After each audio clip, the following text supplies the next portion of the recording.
Welcome back to New Rockstars. I'm Eric Voss, and are all the Netflix Marvel titles now officially canon to the MCU 616 Secret Timeline? Holy crap! We just got a big bombshell dropped by a Marvel executive for the Echo series. The marketing is in full swing. We've gotten comments from the head of streaming television and animation, Brad Winderbaum, someone who's been with Marvel Studios since the early days, and also a new promo that is coming out for the Echo series using footage from Wilson Fisk's time on the Daredevil series, something that was made by a completely different division of Marvel Entertainment, and it's all now part of the same canonical backstory, maybe?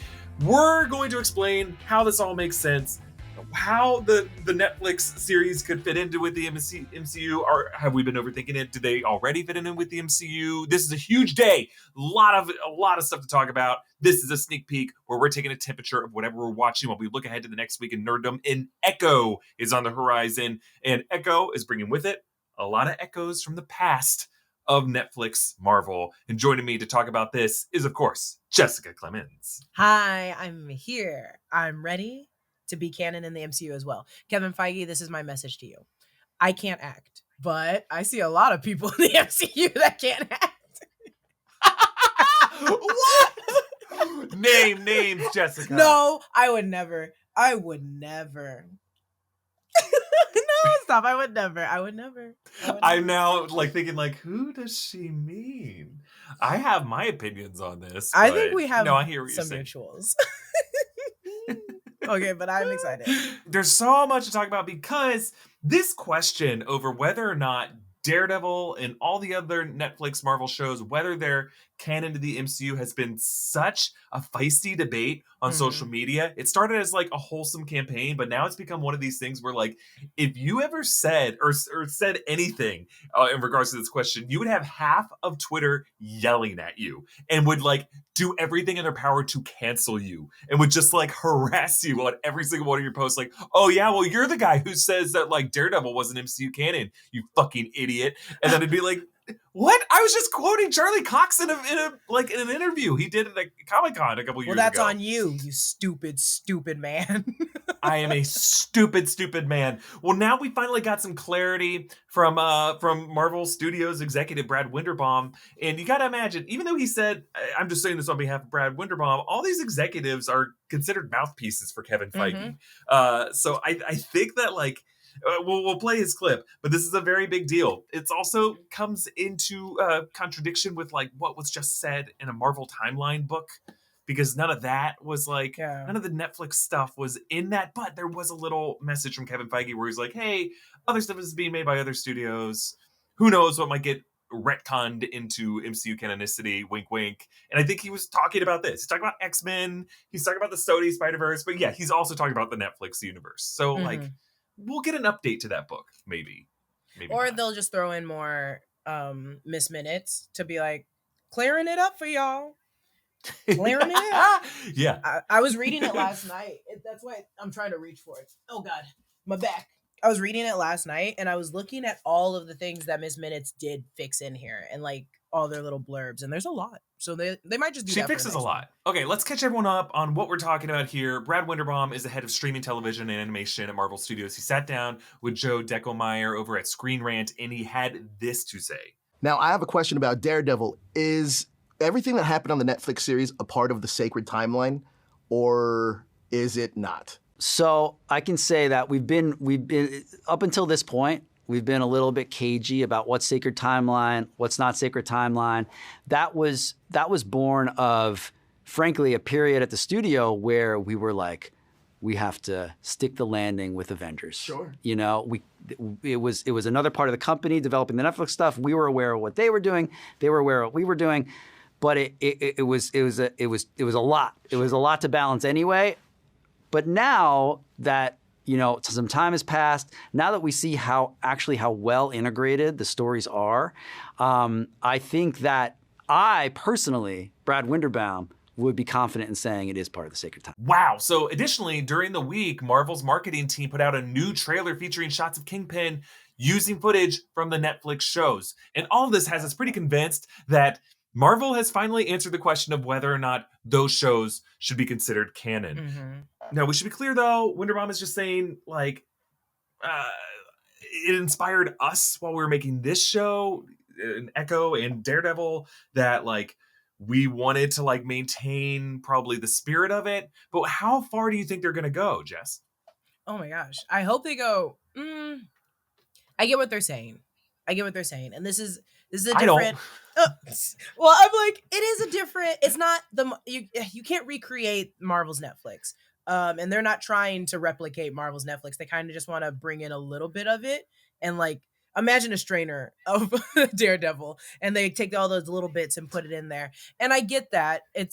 I every word I'm gonna say sounds very offensive. I'm trying to make it not. I don't think they're not going to make a watered down version of the Marvel or Netflix's Daredevil, but they're trying to take the good pieces of it. And I understand that. Yeah. I understand doing that. It's an amazing show. All of them were amazing. Yes. I think what he is saying is that, like, in terms of what has brought Matt Murdock to the point he is at right now, and everything that's brought Wilson Fisk to where he is at right now, this is spiritually and thematically part of the same language and the same history and the same world as what we saw on the Netflix Marvel show. But I don't think that means every little thing that we saw on those shows is going to be addressed and is going to come back, and the current characters and what they're currently going through are going to be held to all of those things. I think really what's going to happen is the longer these shows go on, and remember, Daredevil Born Again is 18 episodes, there is going to be stuff that comes up on these shows that will directly contradict what, like, if you hold those Netflix Marvel shows to be gospel, to be a sacred text, you're going to be disappointed. I think you just have to, like, just remember what was good about those shows and what you liked about those shows generally, and not, like, go back through them and look at the transcript, because I think you're just setting yourself up to be disappointed. Like, it's hard enough to do that in the MCU with their own titles. I mean, look how hard it's been for Marvel to do that since they started doing streaming shows. Like, things contradict, or just thematically and tonally contradict all the time. Like, the number of minutes of screen time in the 3 seasons of Daredevil, like, might be more than phases 1, 2, and 3 of the MCU, right? Like, which only had movies, only 2-hour movies.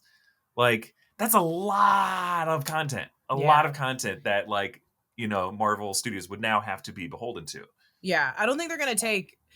It's hard. I can't even give you a good example right now. I don't think they're going to take, like, literally every part, like you said, but taking that that Kingpin history is pretty... You have to. You have to. I kept saying, like, there's nothing that Disney has said so far that makes it clear that Kingpin did kill his father. And if they change that, that would be really weird for them to do. So I really hope they don't. And now that they put that into that little teaser, I was like, okay, thank God. They had, like, it is still that history. So those are, like, big moments, but I don't think, like, Bullseye is that big of a moment. I don't think Elektra's that big of a moment. Why are you making that face? Do you think they're gonna bring Elektra in? Because your cat loves Elektra.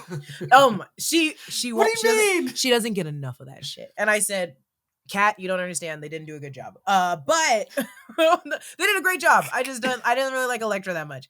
But I don't think those are characters that are, like, so big that they made such a chokehold on Daredevil the series that they have to show up. But Kingpin's dead. Yeah, what's hard about it is they have recast characters. We have a different Vanessa now on the show, and so there's going to have to just be some things that we just kind of let go of. You need a Vanessa, but it's a different actor, and I think that's just going to be confusing to people who just try to watch every episode of Daredevil seasons 1, 2, and 3. Are you gonna be confused when you see the new Vanessa and be like, should have been old Vanessa? Are you rooting for old Vanessa? No, not at all. And I like the actress who they brought in for new Vanessa. I'm just saying, like, statements like this where we viewed it as canon, it's like, well, then why did you recast some people and not others? It's a different person. They're like, we want to. Is it a different person named Vanessa? Is it a different universe? No, I think what they're saying is it's the same universe, and I think it's easier. Honestly, at the end of the day, I'm in favor of just adopting what we saw on the Netflix shows because it was good. And I think this is a hard truth we have to admit. The Netflix series have had, in general, have had more. You said, ooh. What are you about to say? No, say it. Look, don't think about it. Say it. Go ahead. Say it. Okay. The Netflix Marvel shows have had a better batting average of quality. than Marvel Disney Plus has when had. you have only like 3, not that 3. I'll arguably say the Defenders and Iron Fist. Yeah, I'm just saying there was a lot of bad ones. A lot of the season 2s of those shows weren't that good. But you had Daredevil season 1, you had Punisher, and you had Jessica Jones season 1, and those were so good. Yeah, those seasons were so freaking good. And then on Marvel Disney Plus, you've had Loki season 1 and 2, which were incredible. You had WandaVision. I liked Ms. Marvel. She-Hulk had a couple good episodes. Hawkeye was okay. Mm-hmm. But like Netflix Netflix got a little bit of a longer time, right? They got like 2 or 3 years. 2 or 3 years. It was like 2017. Ooh, let's see. Daredevil started in 2014, 2015, and then they were done by 2018 for that. And I'm thinking of the ones that only got like 1 or 2 seasons. I'm thinking about the Jessica Joneses. But yeah, maybe not batting average. I shouldn't have said batting average because it's like they had a lot of bad that was worse than anything we've seen from Marvel Disney Plus. But when it was good, it was mwah. Yeah, and they don't have to deal with that same repercussion. Like, because Marvel has a million things that we're comparing it to where Netflix didn't really do it. That was the only nerd stuff they really, really had. Otherwise, I was watching, like, I don't even know what I was watching on Netflix at the time. Something stupid, I'm sure. So I'm like, we didn't really have to compare it to anything. And Jessica Jones, like, season 1 and Daredevil season 1 were just so incredible. I was like, Can we compare the worst of each and see like what's the lowest and see how they compare? What was worse, Secret Invasion or Iron Fist? Oh shit! Oh my god! I would say Iron Fist. Iron Fist was more disappointing and aggravating. Because Secret Invasion was bad, but at least had a couple great moments in there. See, you're lucky Iron Fist was so long ago that it's hard for me to like, because I put it in the back of my head. But I remember being aggravated during Secret Invasion. I was aggravated. Yeah. I was aggravated. But yeah, I'll go your way, but it's only because I remember that was a bad one. Why would you give those 2? Why would you put those 2 against each other? Because they were respectively the worst of those runs. I just think like at the end of the day, Secret Invasion had Samuel L. Jackson, Olivia Colman, Don Cheadle. That is true. And they're just a delight. Yeah. I love the acting. Delight. The acting they are was just great. A delight to watch. Actors were great. Yeah. Everything else I wanted to choke. Okay, got it. They killed Maria Hill. Oh my god. Killed her. How could they? Oh my god. And then I was like, oh, I love this first episode because she's not dead. Never came back. Saw her funeral and I went, oh, so she is dead.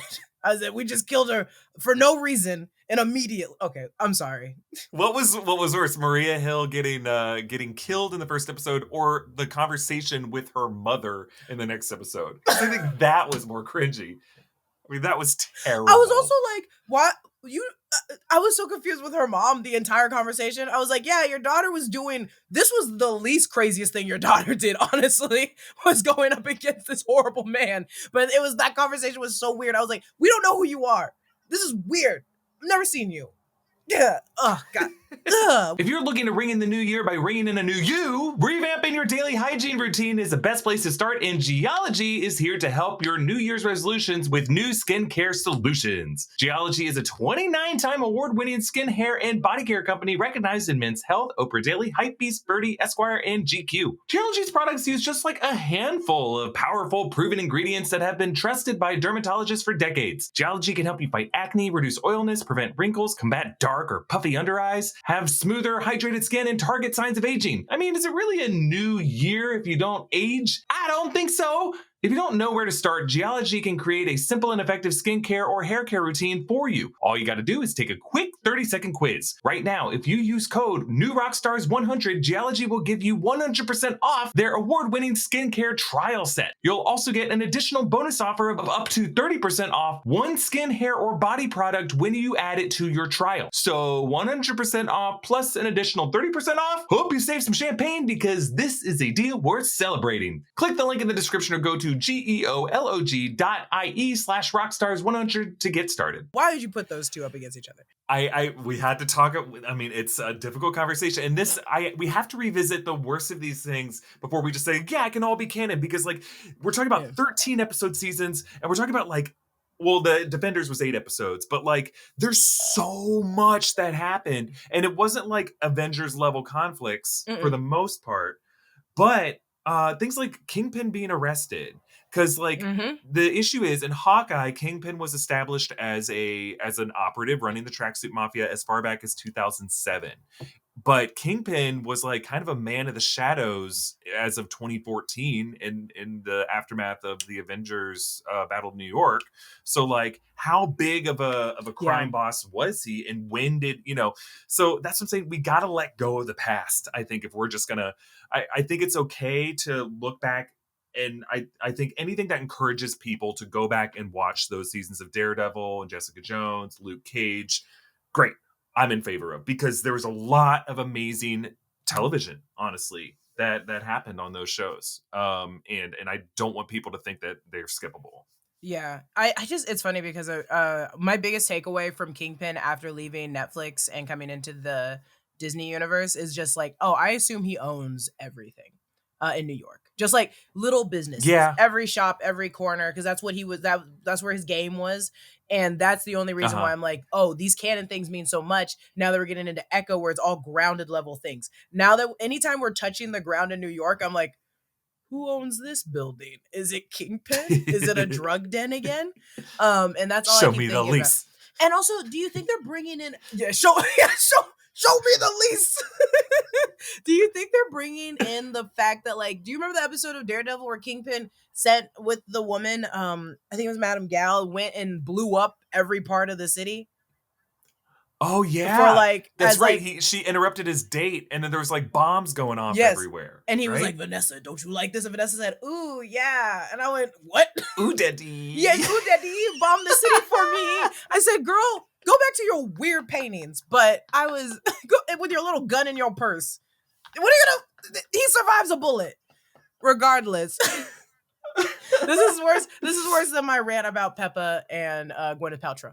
But is that coming over? Like, I mean, I just want to know how strong he is in money, not just as in strength. I want to know what he owns. Here's what I think. They're going to kind of like piecemeal certain things from the Netflix backstory, right? I think everything with Wilson Fisk's backstory, clubbing his dad with the hammer for the campaign signs, keep that intact. That was awesome.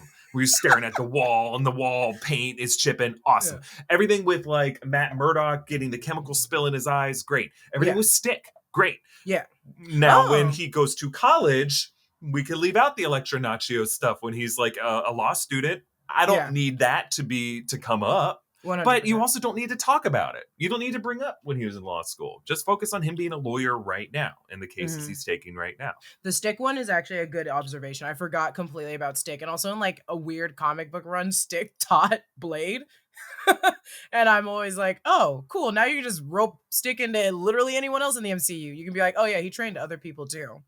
With his mean behavior. Oh, I forgot about Stick. He'll probably be brought over. Well, in the second half of this episode, we're going to touch on some specific things that actually happened. I think that many of you might have forgotten about in that Netflix continuity. So we're going to have to talk about those. First, couple announcements. Very big week for New Rockstars because we have the episodes of Echo dropping all on Tuesday. And New Rockstars will be breaking down those episodes one day at a time. Every single one of those breakdowns is going to be hosted by Jessica Clemons. Jessica, I'm so excited to see what you see and to hear your explanations of what happens on this show. What can we look forward to? Everything. I am breaking down every corner of this show. Everything. The research they did into this role, how they're blowing out this character, all the interviews that I've been watching with the director, what they want to accomplish, and I am talking about all of it. And I'm so excited because Echo's amazing. And this is our first Marvel Spotlight, so we need to treat it as such. I will be watching, and you know what? I don't want any of you people thinking that because I didn't break down this show that I'm not interested in it. No, go f*** yourself. I'm super excited to watch this show. I'm very excited for it. But you know what? It's dropping on Jessica's birthday, and we got screeners for it when I was out on paternity leave, and I had to leave a little bit earlier because my son arrived early, and you know, Jessica was able to jump on it while I was gone, and I want to watch your breakdown. So don't think that I'm not into this show. I am excited for the show. Everything with the Marvel Studios in front of it, whether it's Spotlight or whatever, I'm gonna watch it. I'm obviously a Marvel junkie. I was like, I want to do Echo because I read Echo's comics and she's badass. And why wouldn't I want to talk about a badass woman in the MCU? Now, another announcement before you get those Echo breakdowns, tomorrow, Monday, January 8th, will be the first episode of our X-Men rewatch series. We are going back through all 13 of the Fox X-Men films, and we are doing in-depth Easter egg breakdowns of each of them, starting with X-Men 2000, the first movie that brought Kevin Feige into Marvel filmmaking. It's an incredibly important film. Pieces of this are going to be coming back in Deadpool 3, and that's why we're doing this. Deadpool 3 is bringing back pieces from the Fox X-Men continuity, and you're going to need a proper rewatch series to brace yourself for that. And Jessica, while I was working on this, I was remembering when you and I hosted a big question episode of going back through all those movies to figure out which are worth watching and which you can skip, which are like important, which ones not. Are worth watching, Eric? All of them. Especially Dark Phoenix and New Mutants. I bet most of the people watching this video right now, I bet we're not alive before the first two X-Men movies. I bet you guys were watching all the other X-Men's when you were in elementary school or middle school. It's so nostalgic to go back as an adult and look through it and be like, oh, this scene that I thought was really cool actually is not that cool. Yep. Well, can I tell you my theory for like why people are so like quick to shit on the Fox X-Men movies? Like, cause you know, I've gotten some heat recently for saying like 2016 Deadpool, 2017 Logan, and 2014 Days of Future Past are better than most of the MCU films. And people like came after me. They're like, what are you talking about? And I'm like, dude, remember watching the Infinity Saga before Infinity War and Endgame happened? Yeah, Phase 3 rocked. Phase 2 was uneven. Phase 1 had some great films. Some we weren't really sure where this universe was going. So, like, yeah, the best of the MCU is better than the best of the Fox X-Men series. And the worst of the MCU is better than the worst of the Fox X-Men series. But a few of those films are better than, like, I don't know, 80% of the MCU? I don't understand who is yelling about this unless they're immediately hearing you and saying, oh, he said it's better than all of the MCU. And it's like, no, I said these 4 films are just like masterpieces. And they were amazing. I just think people think that the Infinity Saga was like all part of one movie after Endgame. Yeah, they did. And they forget like the Infinity Saga ended on such a high that it gave rose-tinted glasses for everything that came before it, which is, I think, just a testament to how well Kevin Feige ended up putting this universe together. But that doesn't clear all wounds from Thor the Dark World, from the 2008 Hulk movie, from the Ant-Man movies. And I think it's not so much dissing the MCU movies, it's just saying that like Deadpool was that good. Days of Future Past was that good. Logan was that good. And they are better than most of what Marvel Studios came out. And that's not a diss against Marvel Studios. It's just saying that those movies are that good. Those movies and are that's amazing. why you need to rewatch the series. That's exciting, though. Have fun rewatching all of the X-Men and going through it. The first one came it's gonna be wild. when I was like aging myself, when I was in kindergarten.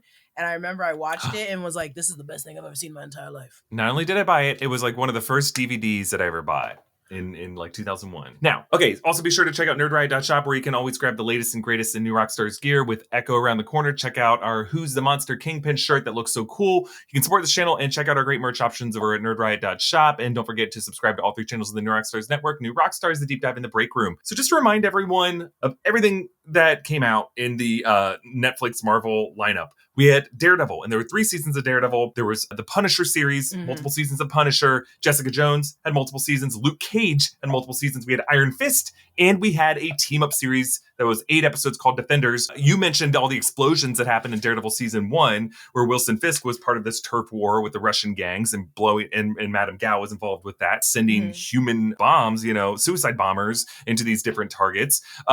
Daredevil Season 3 had Bullseye, impersonating Matt Murdock in some areas. It ended with Wilson Fisk getting arrested, and he had already been incarcerated from the end of Season 1 into Season 2.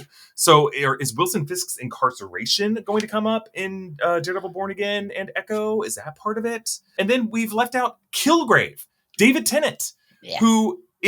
from Jessica Jones. Jessica Jones is so good, and if they bring in Jessica Jones to be canon in the way that they're saying Daredevil was, David Tennant as Kilgrave shoots to the top of the list of best, most terrifying villains in the Marvel universe. Horrible, man. It's always the sweetest, best actor playing the worst human being. Like, I'm sure Mad Mikkelsen is probably a very nice man, but I don't think so because I know his character and he eats people.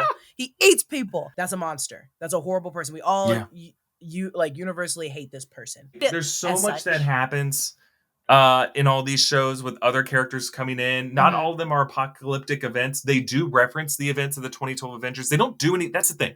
None of these shows do anything to contradict what happened in the MCU history. And I think that's why Brad Winderbaum is saying, yeah, they can be part of it.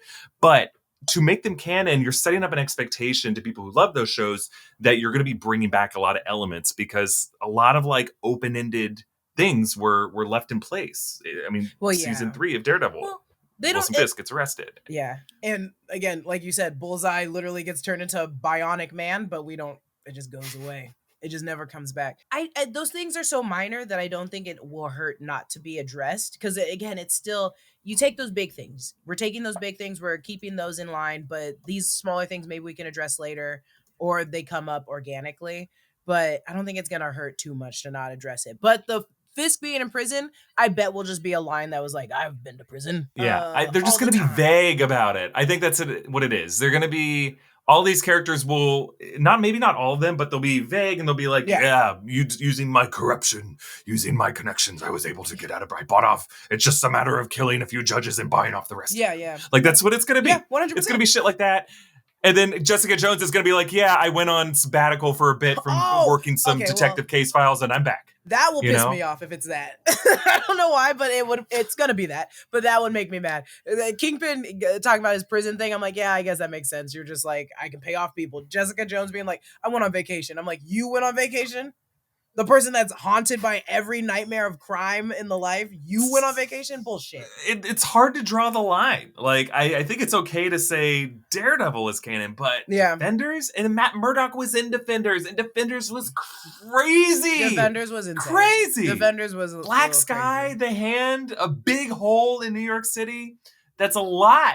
And it's a lot of, like, that you're going to have to just, like, sift through if you are strict by it. So that's why I say, if you're excited by this news, and I think ultimately it is a good thing. I'm excited to encourage people to go watch. Just don't treat those shows as gospel, and don't treat anything as gospel. Just like appreciate what you have right now, and just be happy that more people are going to go back and watch these shows now, and we can all just move forward from there. I mean, we have to do the math right now, considering every single episode of every single season of those shows.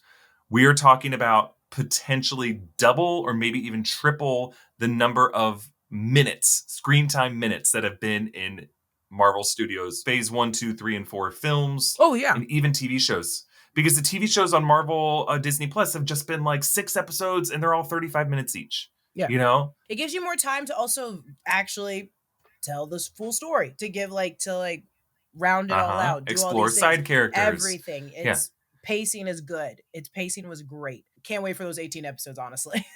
Born Again. I think I might be even more excited by the idea of Jessica Jones coming into the MCU. If it just gets us Carrie Ann Moss as Hogarth. Please. Do we need Luke Cage? I think we do. I think we need him. I was like, I want him in. And it sucks because it's like, they talked about this with Echo. The director was like, she's not going to be the Echo that you guys see in the comics because that one's kind of lame. And I was like, she said that, not my words. She said that she's like, she's a mimic. She's like Taskmaster. She's like Bullseye. So it's like, she's going to be different in the series. And I feel like if you put Luke Cage in, you're putting another very strong super soldiery person in.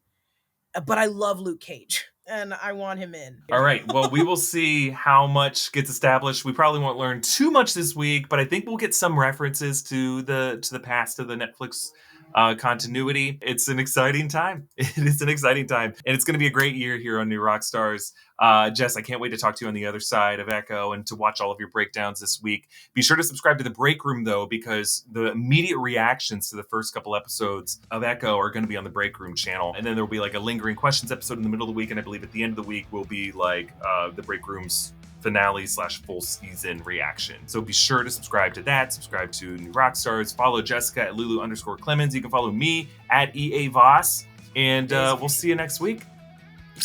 Bye, Jess. Bye, everybody.